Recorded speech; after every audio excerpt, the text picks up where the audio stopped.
So, some of you might have experienced the traditional life of an artist, the thing that we're taught in school. Like this is the mode that we all expect is going to happen when we go to art school. You first learn how to make art. I'm not going to tell you how to make art. That's up to you guys. But you got to figure it out. And then you get a real job because you learn how to make art, but you don't learn how to make money making art. So that real job could be, you know, working at a video store, or well, not anymore. I guess they're closed.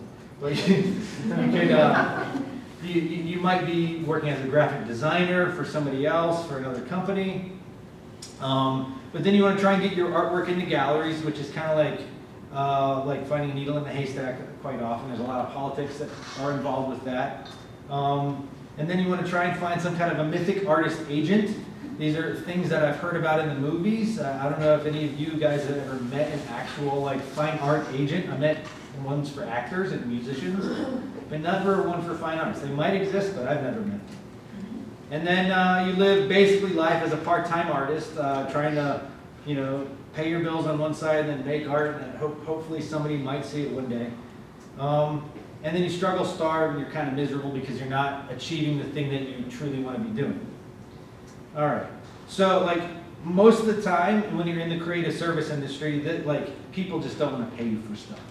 Like that's what happens. They're always trying to get out of it. So I experienced this for, I don't know, like, you know, I was working in the creative service industry for the last 20 years, and I can't tell you how many times, even though I've won awards and I know what I'm doing, people always want free, cheap, or, you know, can you do it for exposure kind of stuff.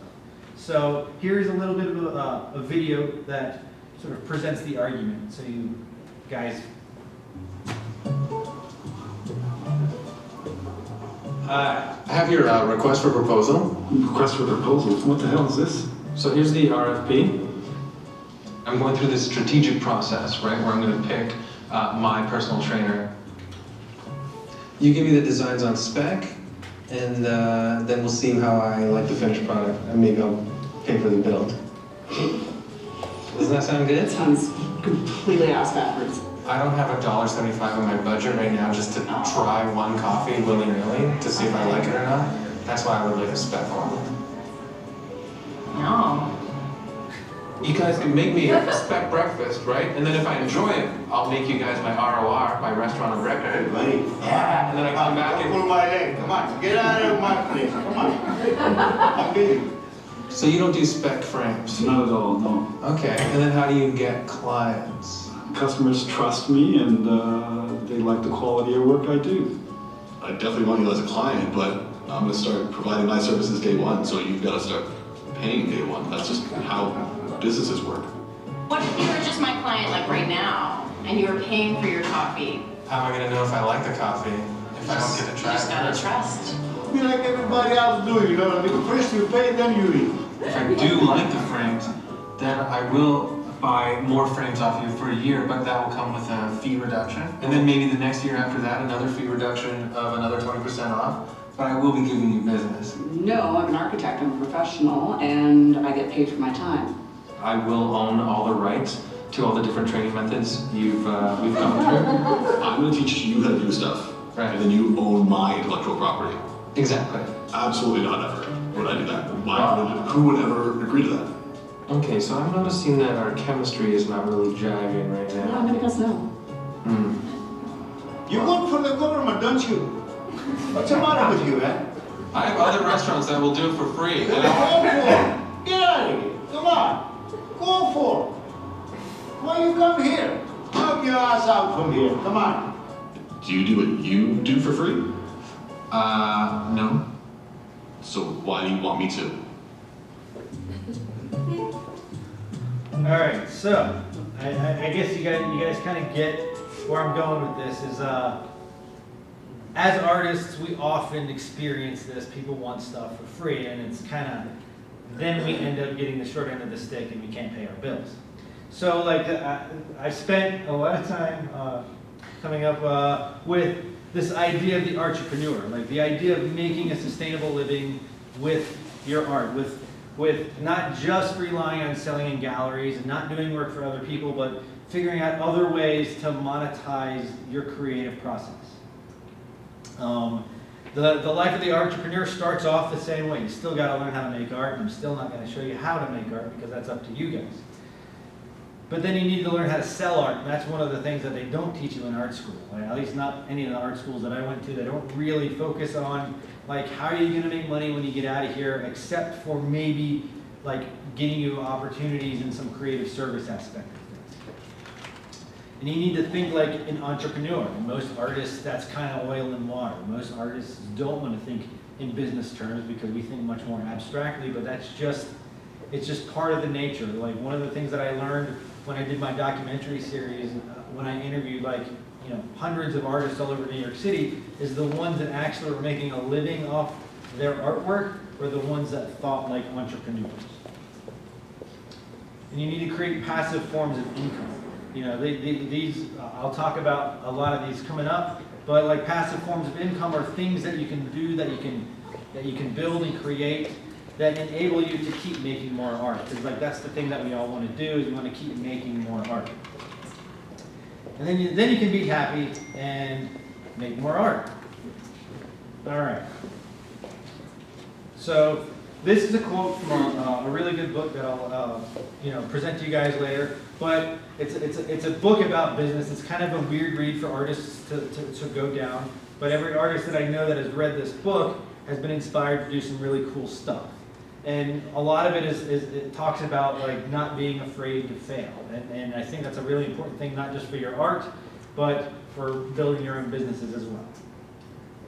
So thinking like an entrepreneur, you got to determine whether or not you're a broadcaster or consumer. This is like, are you spending more time like consuming content on the internet, or are you sharing content? Are you getting stuff out there? Are you sharing your voice?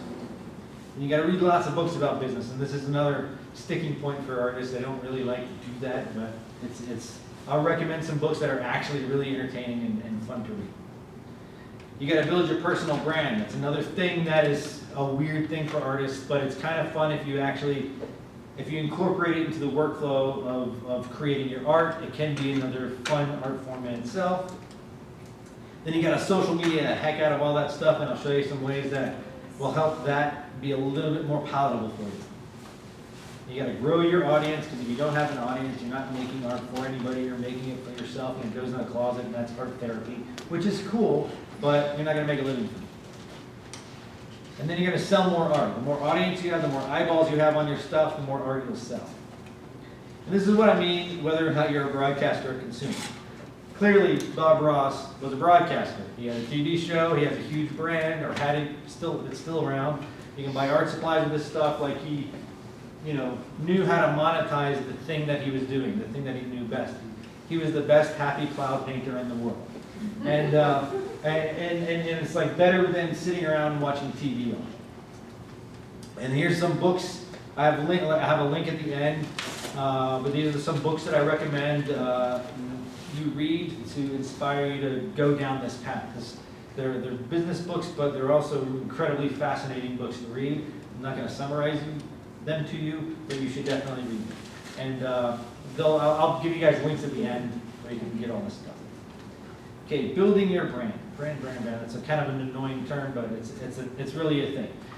One of the ways for an artist to build their brand is discovering their MVP. And this is primarily in the social media world. It's your minimum viable content. That could be a blog if you like to write. That could be a vlog if you like to shoot yourself talking in front of a video camera every so often.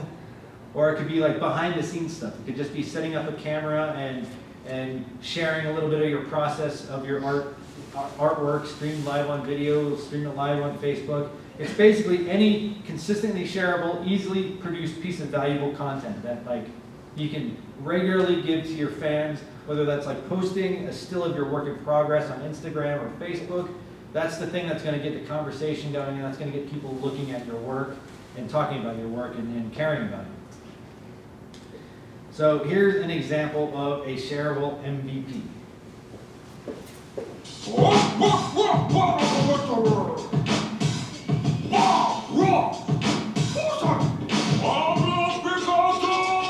I am the greatest, demanded on Muhammad Ali. I melt faces, call me MC Ali. Your body of work is a fluffy mountain of crap. Barbie, you must be a genius, cause with zero plan, you made millions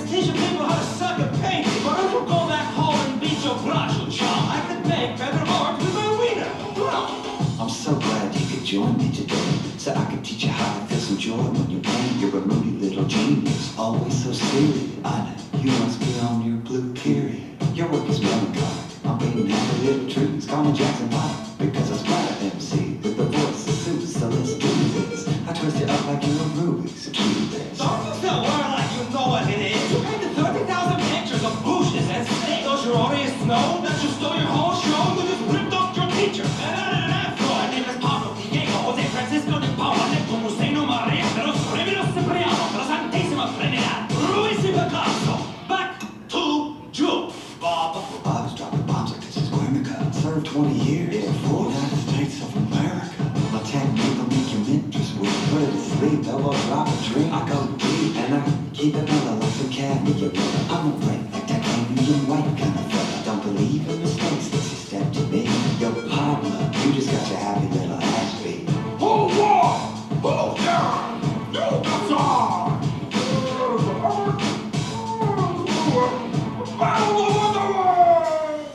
All right, so that is one brand's way of creating shareable content that is sort of a fun, creative means.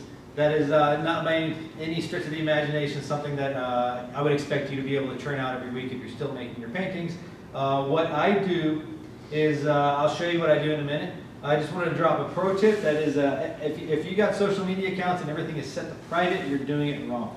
And some of you have most of your Instagram accounts and Twitter accounts all set to private because you don't want the man spying on you. But if you're trying to share your artwork, nobody's going to see it. So what's the point of doing it anyway? So take it off private and don't share your bank accounts on social media. And this is an example of one of my MVPs. This is just me setting up a camera and doing my thing and then speeding it up and putting it online.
Basically, it's just me setting up a camera and capturing time-lapse while I draw. It shows our process, it's something shareable.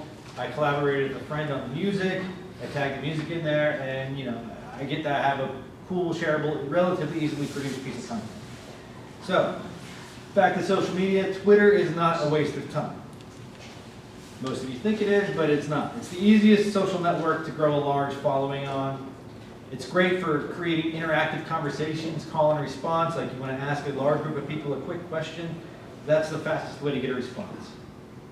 You want to post thoughtful / controversial thoughts and ideas, because those are the things that trigger conversation on Twitter. And tweet at people and inspire conversation. I've gotten tons of connections and real world collaborations, and even some business collaborations, and even some high profile interviews with celebrities just because I tweeted at them and asked them, and asked them questions, and they responded, which was pretty awesome. And then you want to post a lot more than you think you should, and I'll show you some tools that will make that easier to swallow. All right, here's some Twitter best practices. Use scheduling tools to post often and frequently.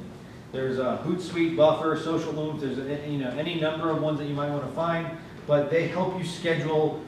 Like you can schedule like 5 tweets a day for the next month through these things. Like you spend one afternoon creating a bunch of tweets, and then they just go, and they try to create evergreen tweets.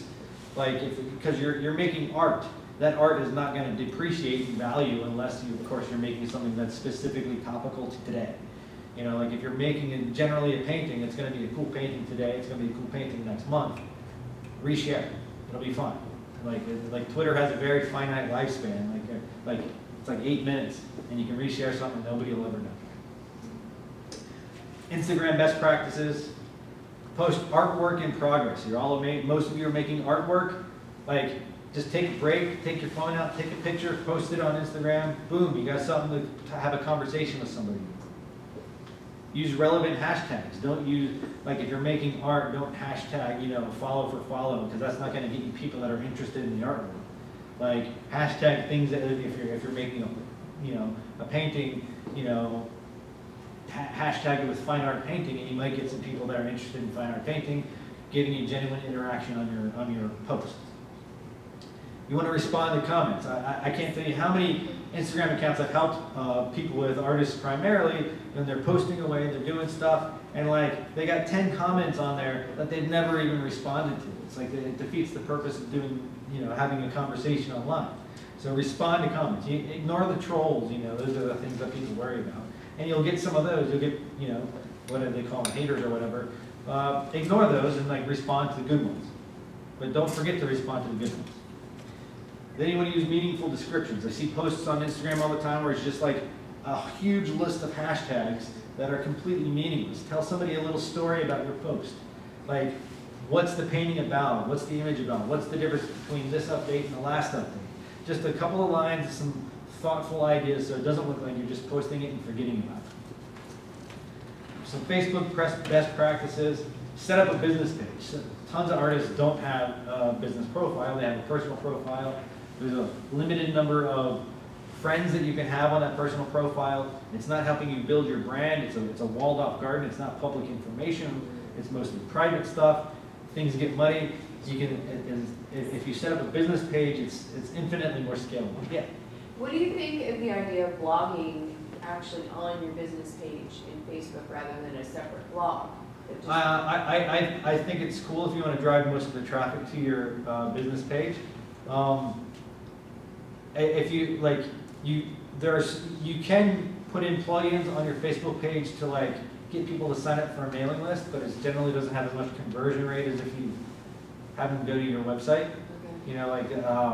I do a mix of both. I try to post regularly on Facebook, but I try to make posts that are like relevant to Facebook. Like live streaming video on Facebook is going to get you a lot more traction than a blog post on Facebook. You want to connect, like when you have a business page set up, you can connect your Instagram account because Instagram is owned by Facebook. So you link those two in the back end, and there's a whole world of things that you can do in the professional world that you can't do with a personal profile on Facebook. You can run for example, you can live stream to your business page, and that gets more traction. But targeted ads, like Facebook is really like, it's not cheap, but to get the most traction, the most bang for your buck on Facebook, you can do hyper-targeted ads because they have basically like all the information for everybody in the world. They know what you're doing. They probably know you're here right now. And if people wanted to send you an ad that was specific to just the people in this room, on Facebook you could do it. Like I could put an ad tonight on Facebook to like promote my stuff, and it will just show up on your Facebook pages. Like that's how hyper targeted that you can get on Facebook, and it does, when you do that kind of targeting, it does work. It's very effective. All right, this is another entrepreneur from one of the books, Disrupt You, and it's basically just not being afraid to fail. It's like do these things because like they're gonna work, and just like believe that you're gonna be able to get them done. All right, growth hacking. This is kind of a thing. It's a bit of a sticky subject. It's basically like using what is thought of as generally shady tactics for good purposes. And like these A lot of these techniques are used by shady marketers and no good nicks sending you spam and all this kind of stuff. But it's essentially like there's a portion of that works incredibly well that you can then use to build your art business. Part of that, proceed with caution. Your accounts might get shut down. That is a thing that could happen if you don't do it carefully. But it does absolutely get positive results. Be flexible, be nimble, and experiment. There's all kinds of new softwares popping up, all kinds of new techniques. Make sure you do your research online before you do anything. But your engagement and your followers skyrocket. The conversations around your work will explode by doing a lot of this stuff. All right, so one of the tools that was amazing for Instagram was a tool called Instagress. That was basically a bot that allowed you to target, follow different accounts on Instagram. And the technique would be, I would find an artist, such as like Tokidoki or one of these brands that has inspired me, that I think I connect with, and I would scrape all of the people that were following them, and I would follow all the fans of Tokidoki. And every time I followed them, they would get introduced to me and what I do. And if they liked it, they would follow me back. And if they didn't, they would ignore it or throw it away. And there's a gray area of whether or not that's spam or not, but in my mind, there's not a whole lot of difference between that and giving somebody a flyer to come see my band at a show. It just uses less paper.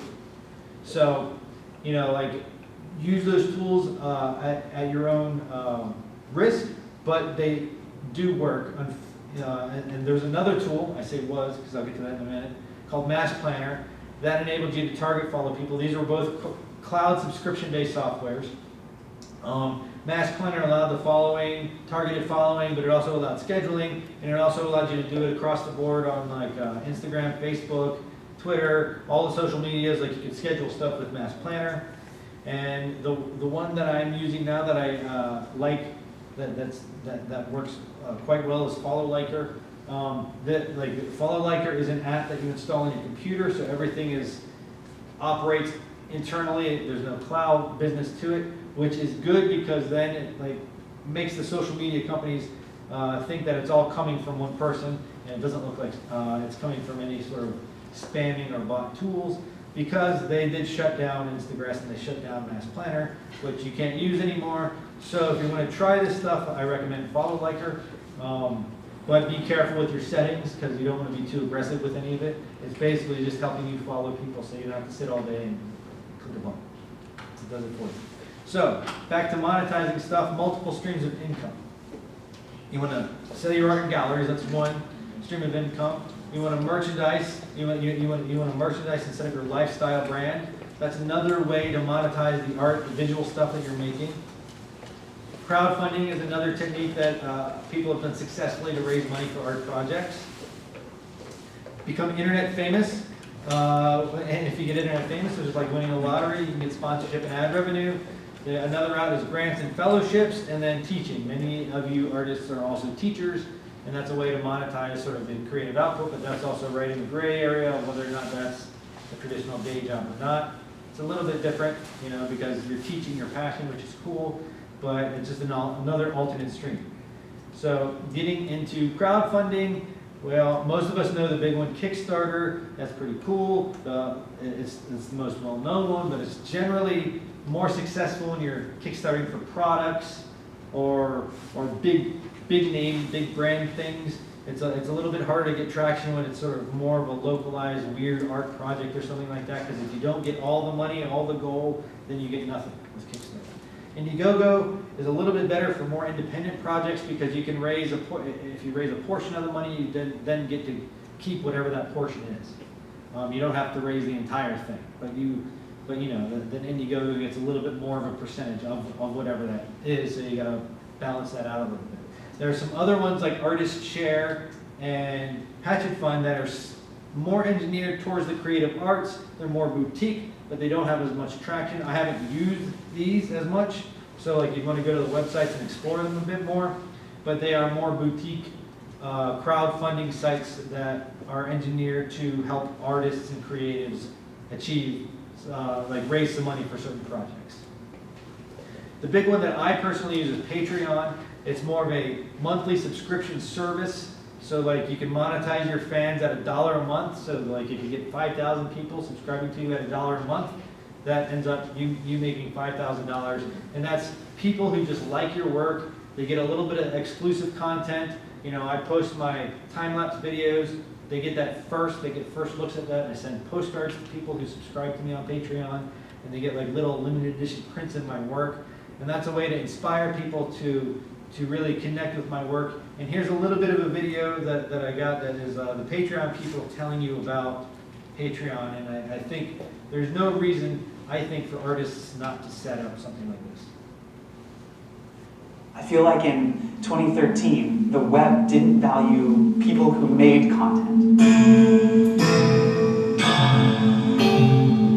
And the idea behind Patreon was solving that problem. How to pay creators what they should actually be making, what they're actually worth to the world, and how the world should value art, and how the world should value artists.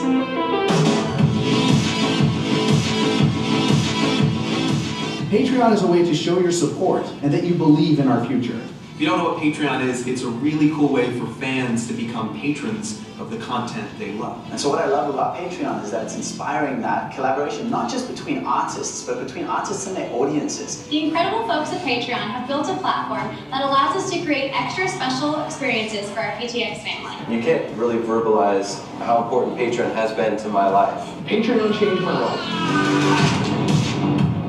So here's how it works. Patreon is monthly payments from fans to creators so that creators can keep doing what they do best, just making great stuff. And that gives creators a salary so they can be professional full-time artists. Wait, it's called Patreon? Yeah. I thought those were chips. Those are Pringles. There's a community of fans around your work that are crazy about you. It's those fans whose lives creators change that use Patreon.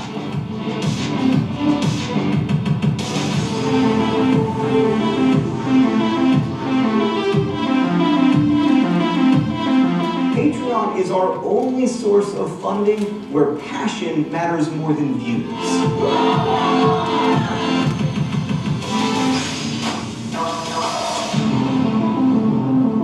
So Patreon is for the creators who love their communities and for the communities who love those creators back.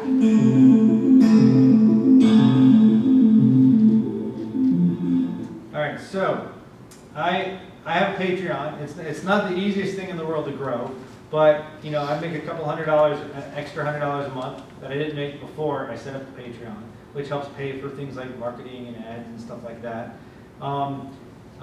As you gain traction, people that have more of a mainstream niche. I know many musicians across the world who are making over $5,000 a month just to post one new song a month on their Patreon page, and it's like people giving them $1. They got 5,000 people giving them $1 a month, and it works. There's it's incredibly scalable as your audience grows. There's artists like Amanda Palmer who was shown in that video. She's got $40,000 a month that comes in on her Patreon, and that's pre-sales of any of her products or art or songs or visual paintings or photographs. She has her fans giving her $40,000 a month. That's kind of awesome. There's no reason, that as you build your brand and build your fan base, that you can't scale it up to that. So building a merch brand is the other a way that you can monetize your art. And basically you need to set up an online shop. You got to design products, sell products, and you make a bunch of money. All right, so time for another video. Check it out. This is Poonam Mohajir, who is the CEO and co-founder of Tokidoki, talking about, and Tokidoki is like a $1 million, multi-million-dollar business that is based on the art of a single artist. And this is the entrepreneur who discovered that artist talking about the things that brand has done. Tokidoki is a pop culture lifestyle brand based on my business partner's artwork. He's a fine artist as well as a world-renowned graphic illustrator. We just celebrated our 10-year anniversary just this last year. Congratulations. Thank you That's very awesome. much. Nice. We've just recently launched a ready-to-wear collection that we're calling Tokidoki Atelier in Shanghai. We have a large installation, just by happenstance, we have a large installation in Shanghai Times Square, which we're pretty proud of. So we have, it's a very interesting brand in that there's something for everybody in the line. We take the artwork and the different characters that Simone designs, and there's different backstories for some of the characters that are very compelling and adorable and resonate with a lot of people of different gender and different age groups. So there is something in there for everybody.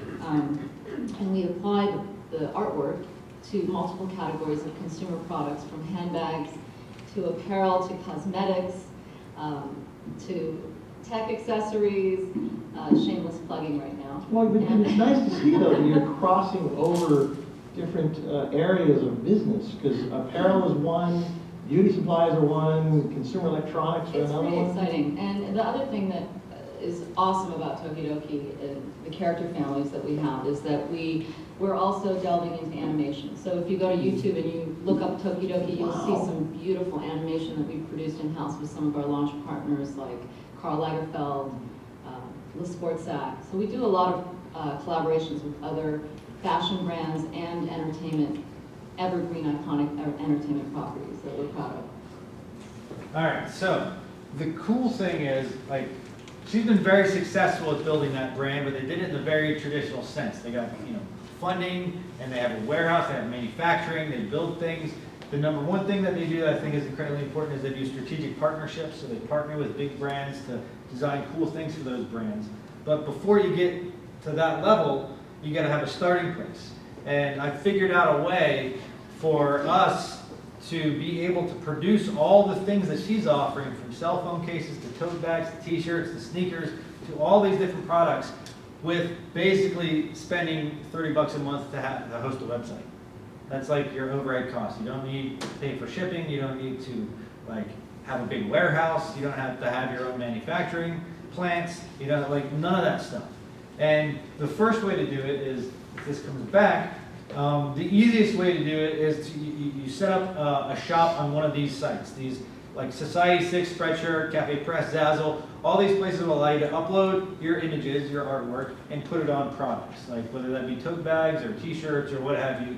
They all allow for that. The thing is, the negative thing about these is you don't get any of the data. You don't get any of the emails. You can't reconnect with these people that buy your stuff.